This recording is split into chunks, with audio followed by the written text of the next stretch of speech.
우리나라 마피아는 다 공무원들입니다. 실제로 원전 마피아는 쪼무레기들이고요. 그 위에는 공무원들이 있는 거예요. 근데 공무원들이 이제 코너에 몰리니까 전부 다 모든 화살을 그쪽에 돌리고 자기들은 싹 빠져버려요.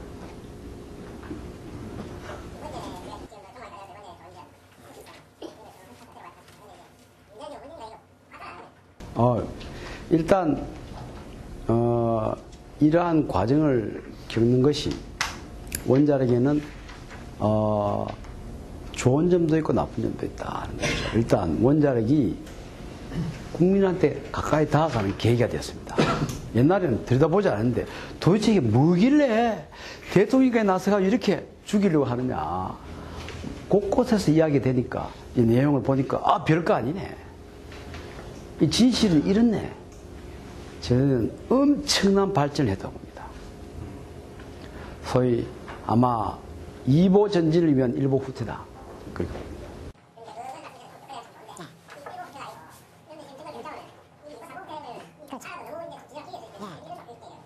그런데 이제 우리가 정신을 차릴 겁니다. 다시 배고파지기 시작하기 때문에. 그리고 러시아, 중국이 이래가지고 어마어마한 돈을 버리고 미국은 셰일가스 때문에 더 이상 에너지에 신경 안 씁니다. 그리고 워낙 싸기 때문에 원자력은 해야 된다. 왜 해야 되느냐. 세계 핵무기 확산을 막는 것이 미국의 목표고 평화적인 원자력을 많이 퍼뜨림으로써 핵무기를 못 만드는 지렛대를 사용하겠다는 것이 미국의 전략인데 그 전략의 왼팔은 한국이었고 오른팔은 일본이었어요. 일본이 죽어버렸습니다.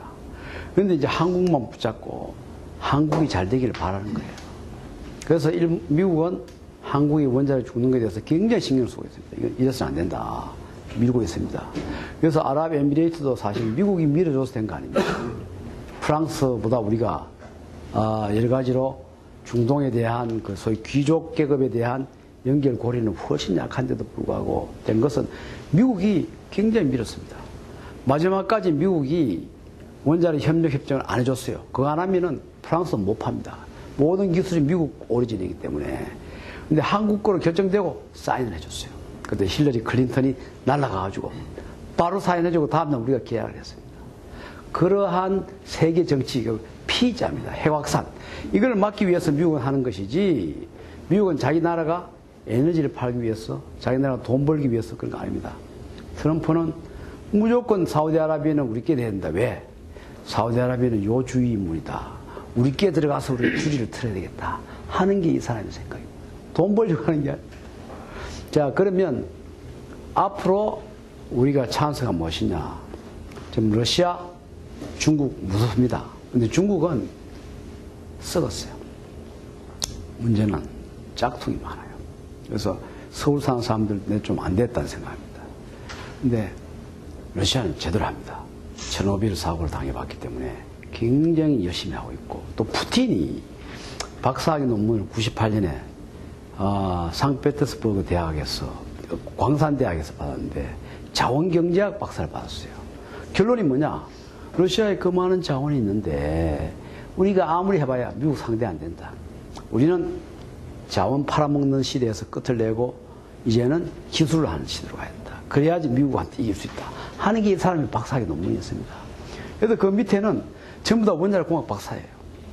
옐친 밑에 총리도 원자력공학이고 푸틴 밑에 비서차장이 원자력공학 박사고 곳곳에 지금 원자력공학 학사입니다. 그래서 지금 러시아는 전 나라가 원자력 수출을 위해서 어마어마한 활동을 펼치고 있습니다. 그 원자력 공사가 사람이 한 35만이 있습니다. 35만 명이 하나의 회사에 35만. 제가 두 주 전에 그 엑스포에 초대돼서 제가 가서 강연을 했는데 제가 딱 나가니까 얼마나 로비를 하냐. 깜짝 놀란 게 제 마중을 나왔는데 마이바흐 차가 나왔어요. 그리고 계속 다니게 하는 거예요. 그래서 또 모스크바에 회의하자니까 그거 아니고 또 차가 또 좋은 게 또 나왔어요. 그런 식으로 좀 공을 우리가 20년 전에 했던 공을 이 사람들이 드리고 있습니다. 그래서 러시아가 진짜 무서운 적입니다. 게다가 자원도 많죠. 세계 에너지 시장을 완전히 잡겠다. 근데 이제 이러한 것을 우리가 보면은 지금 우리가 러시아하고 지금 협력을 하려고 하는데 북방경제위원회 그래서 요새 동방포럼도 하고 있는데 저는 거기다가 그래 그러면 러시아 하자는 대로 하자. 봐라 사실은 가스 파는 것보다 원자력 하는데 더 공을 들이고 있다. 같이 해나가자. 지금 그런 이야기를 하고 있고 그래서 제가 지금 정부에 이 연구비를 받아서 쇠빙선을 지금 개발하고 아까 소형을 했어. 한 번 해결을 넣으면 40년 갑니다. 러시아는 기술이 없어서 부족합니다. 많은 실험을 했는데도 컴퓨터 코드라든지 이런 게 약해서 젊은 사람들이 우리 사람들만큼 러시아는 보드카를 많이 마셨습니다. 우리 소주보다 이 사람들은요 어마어마하게 마십니다. 그래서 젊은 사람들이 이 정상적인 생각을 잘 못하고 있어요. 그 주말에 완전히 이게 한 번씩 필름이 끊겼다 돌아오기 때문에 이 원자력 과학할 수 있는 그런 여건이 안 된다. 하지만 우리 젊은 사람들은 정말 경쟁도 치열하지만 이렇게 하면은 우리는 컴퓨터가 좋고 이래서 한번 해결료 넣으면 40년 동안 해결료 교체를 안 하죠. 러시아 세빙스는 7년마다 해결료 교체를 해야 됩니다. 그러면 해결료 교체를 할 때 들어가는 돈이 세빙스 하나가 1조인데 해결료 교체비에 1조가 들어갑니다. 폐기물도 많이 나오고 또 교체를 할 때 뚜껑을 열고 하기 때문에 방사능도 많이 나오고 앞으로 러시아는 우리나라하고 협력하는 거를 같이 하자 하고 들어올 수밖에 없어요. 그렇게 할 때 어떻게 보면 이제 미국은 이 원자력의 평화적 이용을 위해서 러시아하고 협력하는 것도 찬성할 겁니다. 저는 그렇게 봅니다. 그래서 우리가 이 러시아와 협력을 해서 원자력을 만약 그 광산이나 또 선박에 넣는 거 할 때 미국이 딴지 걸면은 못하는 거. 근데 미국은 우리나라가 이런 걸 많이 해서 다시 원자력을 살림으로써 원자력 발전소를 위험한 나라에 많이 퍼뜨리고 또 하나의 북한이 생기는 것을 막는데 우리나라가 큰 기수로서 활동할 것이다. 또 그걸 바라고 있고 우리가 그런 실력이 있고 하기 때문에 충분히 설득시켜서 앞으로는 러시아, 한국, 미국의 삼각체제로 가야 될 것이다. 저는 그렇게 봅니다.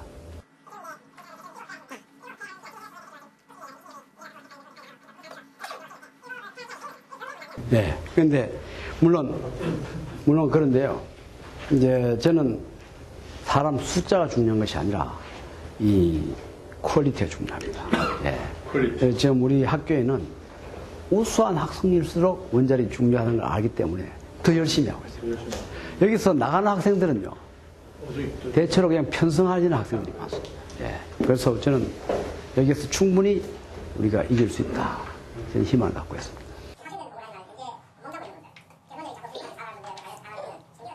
예, 그런데 이제 또 원전 해체가 지금 시작되고 있지 않습니까?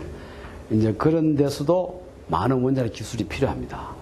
일단, 물론 해체는 장례식장이니까 우리가 뭐 의사를 키워야 되는데 장의사를 지금 키우겠다는 거예요. 하지만 의사가 하나도 없는 것보다 장의사를 많이 키워놓으면 나중에 다시 의사로 돌릴 수 있습니다. 그래서 저는 그렇게 해서도 빨리 우리가 대통령 해봐야 얼마 갑니까? 충분히 할 수 있다고.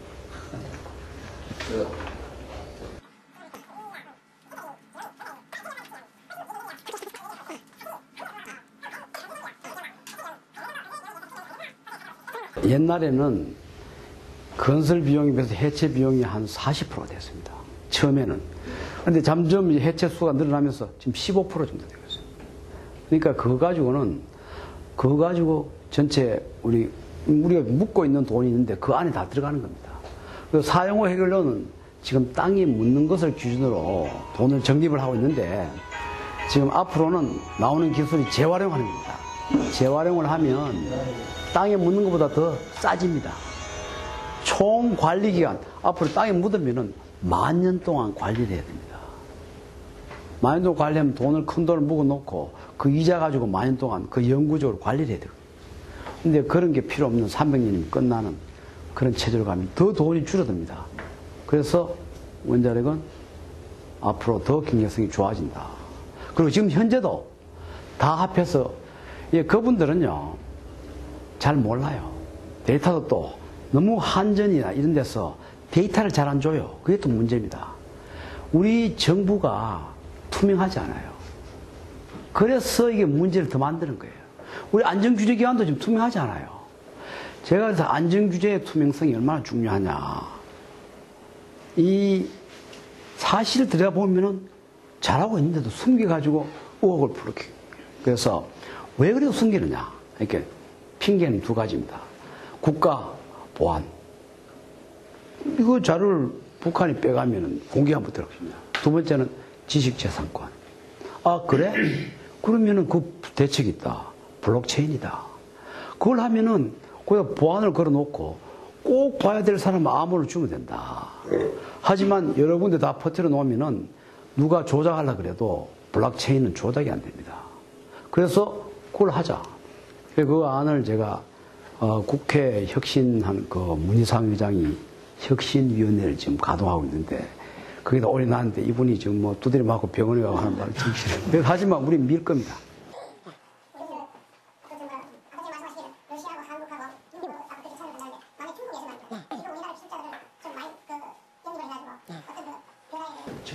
그렇죠. 중국이 무서운 적인데 우리가 또 많이 가르쳐 줬고요. 옛날에. 우리를 벤치마크 하나, 우리가 일본을 옛날에 벤치마크해서 성장했다면 중국은 한국을 벤치마크해서 성장한 나라입니다. 하지만 중국에는 공산주의 때문에 한계가 있어요. 종이하고 실제하고 너무 다릅니다. 이게 진본성이 없어요. 그래서 제가 언젠가는 복잡한 데가 무너지게 되어 있습니다. 우리나라는 한 번도 없습니다. 예, 그런데 미국은 세계적으로 잠수함, 항공모함이 전부 다 소형 원전이죠. 미국은 그 외에도 뭐 아주 추운 지방이 알라스카 군사기지에는 지하에 그 기름 떼면은 비상시에 기름이 뭐 한 달 버티겠습니까? 다 원자로 요만하게 들어가 있습니다. 지금 러시아는 최근에 작년에 푸틴이 연두교수 때 발표할 때 아예 그 핵잠수함에다가 사람을 빼버렸어요. AI를 넣어가지고 이제 연료가 충분히 많으니까 핵잠수함을 이 드론을 만들어서 바다 속에 마음대로 들어가는 거예요. 그러다가 유사시에 이제 미국 항구근처가 있다가 군사항구에 공격을 해버린다. 그러면 핵폭탄이 수소폭탄 터지면은 쭈나미가요. 저기 후쿠시마는 15m 왔는데 30m짜리 쭈나미가 항구를 칩니다. 완전 시스가. 그건 전략인데 그것 때문에 제가 다음 주에 뉴욕에 가는데 그걸 막으려고요. 그거는 AI가 원자탄하고 결합되면은 AI는요. 아직도 AI는 과학이 아닙니다. 이건 경험입니다. 많은 빅데이터를 갖고 얼음 맞추는 거예요. 이게 많은 에러가 될 수 있어요. 이것 때문에 세계 3차 대전이 생길 수 있습니다. 이건 해서는 안 된다.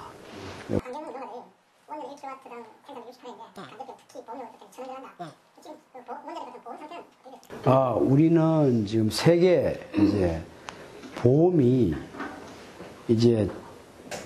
큰 변화를 일으켰습니다. 얼마 전까지만 전 세계가 다 우리나라처럼 어떤 보험의 상한선을 정해놓고 그래 놓고 그걸로 가지고 더 이상 넘어가면 국가가 보상을 한다. 그런 체제로 갔었어요. 그런데 뭐 국가가 보상하는 게 국민들은 봉이냐 이런 이야기 나오기 시작하니까 그러면 보험 상한선을 올리자. 그래서 발전사들한테 특히 민간 발전사들이 많으니까 발전사한테 보험료를 몇 배로 올렸습니다. 그게 일본, 미국 웬만한 나라 다 합류를 했죠. 우리나라는 아직 가입을 안 했습니다. 왜 그랬냐 하면 어차피 다 국영회사고 국가가 책임져야 된다는 거죠. 그래서 하는데 그걸 한다 하더라도 우리나라 발전소는 워낙 싸기 때문에 전체 코스트에 영향을 주지 않습니다. 마이크로 원전 아까 이제 소형 원전은요. 이제 미국에서 개발하고 있는 것은 무조건 다 건설해서 트럭에 싣고 갈 수 있는 크기다. 근데 그건 이제 트럭이 뭐 한 5m 폭에 뭐 기준이 한 20m 되는데 마이크로 원전은 그거하고보다 훨씬 더 적어서 소위 세계 이 스탠다드 사용 후 해결료를 옮기는 용기가 있습니다. 그 안에 들어가야 되니까 그 안에 내경이 1.8m입니다. 길이는 지금 6m입니다. 그 속에 들어가야 지금 마이크로 원전이 되는데, 근데 그 출력이 얼마가 되느냐 하면은 한 설계에 따라 다르지만은 그 안에 낼 수 있는 게 한 20메가와트, 2만, 2만쯤 됩니다. 한 2만 명이 사는 도시에 전력 공급할 수 있는 거죠. 그럼 뭐. 그리고 이것은 아까 PC를 이렇게 아파트처럼 하는 게 있지 않습니까? 그런 식으로 해서 계속 늘어갈 수 있기 때문에 이제 앞으로는 이게 입증이 되면 아마 한 2025년 되면 입증이 될 겁니다. 그러면 에너지 혁명이거든요. 에너지 혁명이 됩니다. 그러면 열병합 발전. 지금 LNG도 지금 발암 물질을 많이 만들고 극미세먼지 만드는데 저 전부 다 이제는 원자력 열병합이 되는 겁니다.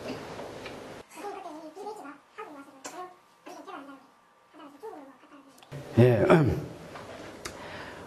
빌 게이츠는 아까 말씀드린 바와 같이 지금 돈을 약 한 300조를 들고는 일가지고 자기 부인한테는 쥐꼬리만큼 남겨놓고 옛날 그 노벨하고 똑같은 지금 생각을 하고 있는 거죠. 그래서 가장 중요한 문제가 에너지다. 빌 게이츠는 생각합니다. 그러면 시장도 크고 그럼 에너지 문제를 해결할 수 있는 유일한 방법은 원자력이다. 그럼 한번 해결료를 넣으면은 수명기간 동안에 해결료 교체할 필요 없어야 된다. 그래야지 사용 해결료가 안 나오고 그래야지 플루토늄이 안 나오기 때문에 원자탄이 안 나온다. 아까 설명드린 바로 그 논리에서 빌 게이츠의 테라파워 회사가 지금 개발하고 있는 겁니다. 그런데 미국 내에서는 이 빌 게이츠는 기술을 모르기 때문에 저도 만났습니다만 기술적인 걸 전혀 몰라요. 그래서 이 사람이 친구가 잘못 가이드를 해서 원자력 연구원에 하다가 죽은 소듐 냉각로가 있습니다. 소듐. 그걸 가지고 손을 댔어요. 그걸 시작하고 있어요. 미국에서는 소듐 냉각로 인허가 안 납니다. 소듐은 불나고 폭발하기 때문에. 근데 어떻게 그렇게, 소듐도 그렇게 한번 해결로 넣으면 수명기간 동안 교체할 필요 없고, 납도 교체할 필요 없습니다. 납도 똑같아요. 액체 금속이면 돼요. 납은 폭발을 안 하니까 러시아에서는 잠수함까지 만들었고 미국에서는 소듐으로 잠수함 만들었다가 불나버렸죠. 포기했죠. 근데 그걸 손을 댔어요. 그래서 미국에서 규제를 인허를 안 주니까 그럼 중국 가서 하겠다. 맞죠?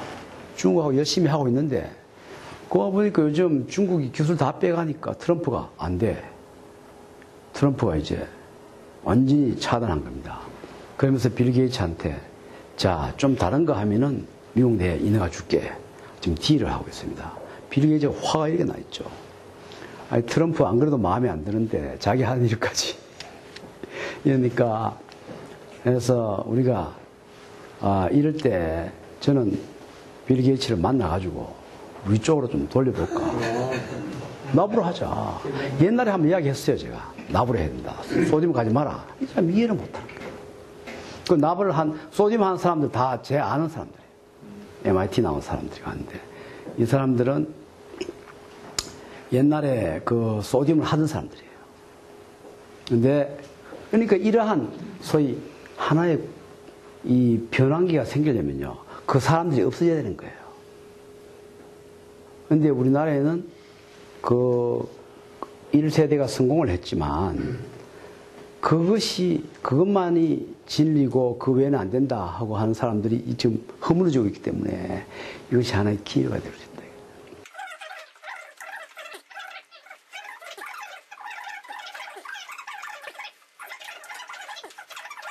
평소에 정말 존경하는 이성근 목사님 질문에 대해서 답변을 드리기 위해서 한 장을 제가 안 보여드린 게 있습니다. 제가 다음 5월 존경합니까? 예. 그래요? 예. 제가 5월 15일에 이 벨기에 전 총리입니다. 저하고 아주 가까운 사람이에요. 이분이 유럽의 그 소위 그 게하르트 슈레드가 독일에 탈원전을 몰고 왔을 때 벨기에 탈원전을 반대했던 사람이에요. 법학 서울대 병예 법학 박사입니다. 우리 동문입니다. 그래서. 그런데 이분이 지금 세계 민주제도기구의 사무총장이에요. 스웨덴에 있는데. 그래서 이분이 제가 부탁을 했어요. 와서 유럽이 탈원전을 어떠한 국민적인 합의 절차를 거쳐서 법적으로 문제를 다 해소하고 옮겨갔느냐. 그걸 좀 이야기해달라. 한국은 지금 국민들이 막 서명을 하고 있는데 청와대가 귀도 하나 안 거듭니다. 도대체 어떻게 해야 되느냐. 국민들이 어떻게 해야 되느냐. 그걸 이야기 좀 하라. 그래서 5월 15일에 국회 오시면은 이분이 30분 이야기하고 대담을 또 합니다. 질문이 많이 나올 겁니다. 문희상 의장님 거기 모셨습니다. 병원에 나오실 수 있을지 모르겠는데. 수술하다. 네. 예외입니다. 그래서 우리가 일단 과학기술적인 진리, 이것도 중요하지만 또 하나의 사회적인 진리, 즉 국민적인 소위 민의의 수렴 과정이 어떻게 되는가, 그것이 법적으로 어떻게 되는가. 한국의 법 현실 속에서 우리는 지금 외국에서 많이 하는 국민투표를 우리는 헌법에 대통령만 이 국민투표를 할 수 있게 되어 있습니다. 국회도 못하게 되어 있어요. 굉장히 제왕적인 대통령제를 하고 있습니다. 자, 그럴 경우에 카드가 무엇이 되겠습니까? 이걸 이분이 이야기를 할 겁니다. 네, 감사합니다. 네, 대안 강의해 주시면. 네, 저는 그 천안에 있는 고신대학교 신학대학원의 교수로 있다가 제 선친이 목회하던 구포에 있는 구포제일교회가 굉장히 어려움을 당해가지고 학교에서 제가 불림을 있는데 장로님으로 와서 그냥 무조건 내려오라 그래서 내려서 한 10년 지냈습니다. 그래서 학교에 있을 때는 또 학교에 있으니까 좀 했지만 지방에 부산 오니까 하여간 교회들과 연합해서 어떻게 사회적 역할을 할 것이냐는 그런 일을 좀 할 수 있어서 제가 부산기독교 총연합회 대표장도 지내고 그렇게 하면서 사는 가운데 이 신앙, 믿음은 행동이다. 제가 그런 철자를 쓰긴 했는데 이 행동 없는 그리스도인이 안 된다. 그런 생각이 요새 그 운동을 좀 하느라고 애를 쓰고 있습니다. 우리 황 교수님 같은 분이 계셔서 얼마나 감사한지 너무 이념의 사회가 되어버려가지고 요새 아주 우파들 훈련을 문 대통령이 잘 시켜주고 있는 것 같습니다. 그래서 훈련 과정에 돈 안 들이고 훈련을 잘 받는데 그래서 하여간 굴리니까 훈련이 되는 것 같습니다. 우리 한국 교회도 조금 그런 훈련이 필요한데도 제가 그 오카르 목사님이 세운 한국 기독교 목회자 협의회에 한 20년 일했더니 절들어 대표회장을 하라 해서 제가 목회자 대표를 맡고 있습니다. 그런데 조금 더 사실은 한국의 좌파라고 하는 사람들의 핵심 인원을 사실 한국 교회가 키웠습니다. 한국 교회 강원령 박사라는 분이 아카데미를 세워서 한 10만 명을 양성했다 뭐 그렇게 이야기하고 한명숙 총리를 비롯해 다 그 그룹들입니다. 이재정 씨를 비롯해 다 그런. 근데 사실 이 우파는 그런 훈련을 전혀 못 해가지고 속절없이 당하고 있어요. 그래서 교회조차도 제대로 안 되니까 우리 사회에 막았을 우파 세력이 전혀 없다 하는 걸 발견합니다. 그래서 그런 면에서 조심스러워하면서도 애를 써보려고 합니다. 이렇게 오늘 만날 수 있을 때 감사하고 반갑습니다.